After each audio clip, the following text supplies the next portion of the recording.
Prantij railway station road ઉપર આવેલ પ્રાંતિજ કેળવણી મંડળ સંચાલિત M.K. જોશી બાલ મંદિરમાં પ્રવેશોત્સવની ધામધૂમથી ઉજવણી કરવામાં આવી હતી.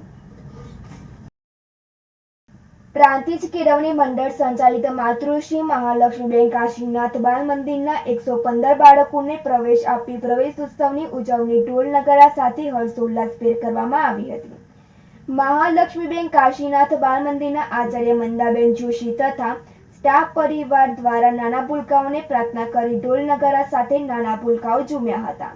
નવીન બાલ મંદિર રૂમને ફુગ્ગાથી શણગારવામાં આવી હતી. ત્યારબાદ નાના ભૂલકાઓ દ્વારા રિબિન કાપી નાના ભૂલકાઓને કુમકુમ પગલા કરાવી પ્રવેશ આપવામાં આવ્યો હતો. તેમને કુમકુમ તિલક કરી મોં મીઠું કરાવી પ્રવેશ આપવામાં આવ્યો હતો. M.K. જોશી બાલ મંદિરના 115 નાના ભૂલકાઓને ગિફ્ટ તથા સ્કૂલ બેગ આપી શાળાના વર્ગખંડમાં પ્રવેશ આપવામાં આવ્યો હતો. નાના બાળકો દ્વારા ખૂબ જ આનંદ અને ઉત્સાહભેર પ્રવેશી રહ્યા હતા. આ પ્રવેશ ઉત્સવમાં પ્રાંતિજ કેળવણી મંડળના વિવિધ વિભાગોમાંથી ઉપસ્થિત રહીને બાળકોને પ્રોત્સાહિત કર્યા હતા. આપના વડાપ્રધાન નરેન્દ્રભાઈ મોદીએ આપેલ સ્લોગન એક વૃક્ષ માં કે નામ અંતર્ગત વૃક્ષારોપણનો કાર્યક્રમ રાખવામાં આવ્યો હતો. આ પ્રસંગે મંડળના વિવિધ વિભાગોમાંથી આવેલ આચાર્યશ્રીઓએ ઉપસ્થિત રહી વૃક્ષારોપણ કર્યું હતું. M.K. જોશી બાલ મંદિરના આચાર્ય મંદાબેન જોશી તથા સ્ટાફગણના નિહારિકાબેન, હિનાબેન, પ્રિયંકાબેન, પ્રીતિકાબેન તથા સેવિકાબેનોએ ઉપસ્થિત રહી સુંદર સહયોગ આપી પ્રવેશ ઉત્સવ સફળ બનાવ્યો હતો. ટ્રસ્ટી મંડળના ઉત્સાહી પ્રમુખ આ પ્રવેશ ઉત્સવના માર્ગદર્શન પૂરું પાડ્યું હતું. રમેશ મિસ્ત્રી સાથે તનિષા પરમાર, સિટી ન્યૂઝ, પ્રાંતિજ. નમસ્કાર. પ્રાંતિજ કેળવણી મંડળ સંચાલિત માતૃશ્રી મહાલક્ષ્મી કાશીનાથ જોશી બાલ મંદિર આજે 2024-25નો પ્રવેશ ઉત્સવનું આયોજન બાલ મંદિરમાં કરવામાં આવેલું છે. તેમાં બાળકોએ ઉલ્લાસભેર અત્રે પધારેલા તમામ સંસ્થાના વડાશ્રી, મહેમાનશ્રી દરેકે પોતાની કિંમતી સમય આપી જે હાજર રહ્યા તે બદલ હું એમનો ખૂબ ખૂબ આભાર માનું છું. તેમજ આ પ્રવેશ ઉત્સવમાં બાળકોને આગળનો પાયો, શિક્ષણ અને આવનારી પેઢીમાં આગળ વધે તે બદલ આજે પ્રવેશ ઉત્સવનું આયોજન કરવામાં આવેલું છે.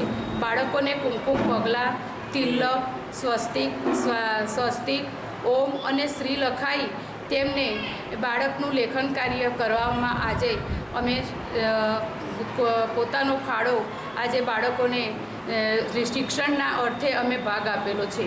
તેમાં અમારા શિક્ષક બહેનોએ ખૂબ જ પોતાનો સહકાર અને ફાળો આપી અને આજે અમને ઘણો સાથ સહકાર આપ્યો છે. સેવિકા બહેનોએ પણ આ પ્રોગ્રામ ઉજવવામાં ઘણો સાથ સહકાર આપ્યો છે. તેમજ અત્રે મારા ઉપસ્થિત સર્વે ભાઈ બહેનોને અને નાના ભૂલકાઓને હું સૌનો ખૂબ ખૂબ આભાર માનું છું.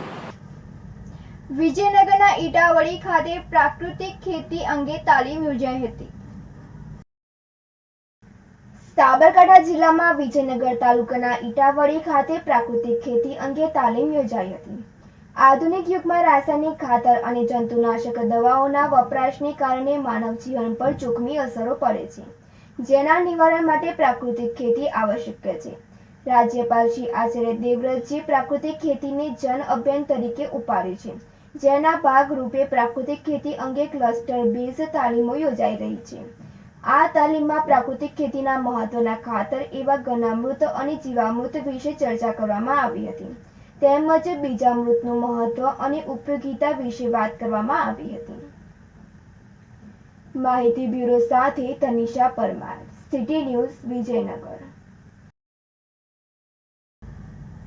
ભિલોડા ખાતે પોલીસ સ્ટેશન નજીક વૃક્ષ ધરાશયી થતા પોલીસની ટીમે UGVCL સાથે મળીને રોડ પરથી વૃક્ષને હટાવ્યું હતું.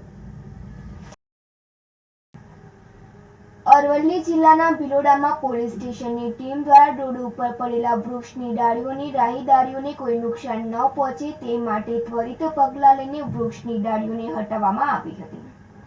ભિલોડામાં ધોધમાર વરસાદના કારણે અને ભારે પવનના કારણે પોલીસ સ્ટેશન નજીક પીપળાનું વૃક્ષ ધરાશયી થયું હતું, જેના કારણે પીપળાનું વૃક્ષ પડતા વીજ થાંભલા જમીનદોસ્ત થયા હતા.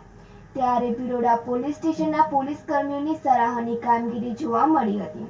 વરસતા વરસાદ વચ્ચે પોલીસે યુજીવીસીએલની ટીમ સાથે મળીને વૃક્ષને રસ્તા પરથી હટાવ્યું હતું. ભરત કડિયા સાથે તનિષા પરમાર, સિટી ન્યૂઝ, ભિલોડા.